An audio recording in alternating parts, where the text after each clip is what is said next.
My family has a tradition that took me years to understand. Every firstborn child, when they get married, receives a house. Not a down payment, not help with closing costs. A fully paid house, deed in hand, no conditions attached. My grandfather did it for my father. My uncle received one. 3 of my cousins, each married in their 20s, each handed keys without a single month of rent ever owed. I watched them build lives inside those walls, raise kids, host holidays, stay rooted without the constant anxiety of a landlord or a mortgage hanging over everything. And I thought my family had quietly cracked something the rest of the world spent decades trying to afford. So when I got engaged at 26, my parents moved immediately. 6 months of open houses. My mother forwarding listings at midnight. My father driving to properties on his lunch breaks to check roof lines and drainage. When they finally found the right place, a 3-bedroom colonial on a dead-end street, my dad stood in the driveway with his hands in his pockets and looked at me with something I can only describe as real pride. Not the kind you perform for a photograph, the kind that sits quiet in someone's face. We closed in early spring. My wife and I spent the first weekend painting the living room a soft gray. Her parents came over and helped. Mine arrived with containers of food and drifted through every room with a familiarity I chalked up to excitement. The house felt like it was already ours in the way that only real things can. I understand now that feeling was more complicated than I knew. 11 months later,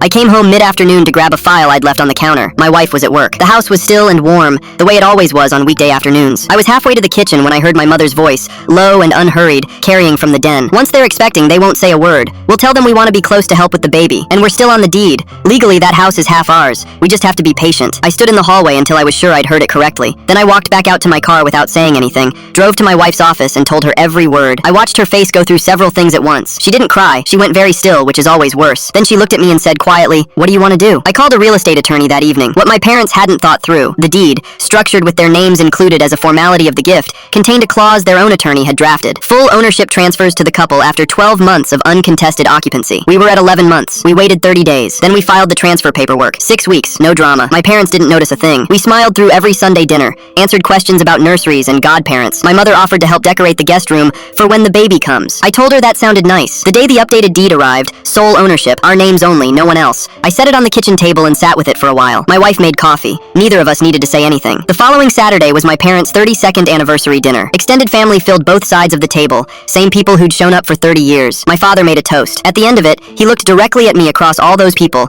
and smiled in a way I now understood with complete clarity. I smiled back. After dessert, while everyone was still at the table, I sent the deed to the family group chat. No message, just the document. Then I set my phone face up on the table and watched my father's expression from across the room. 4 seconds. My mother looked first, then my father. The smile on his face held just long enough to turn into something else. I lifted my coffee cup. 32 years, I said. Congratulations. My wife's hand found my knee under the table. I turned my phone face down and left it there for the rest of the night. There was nothing left I needed to see.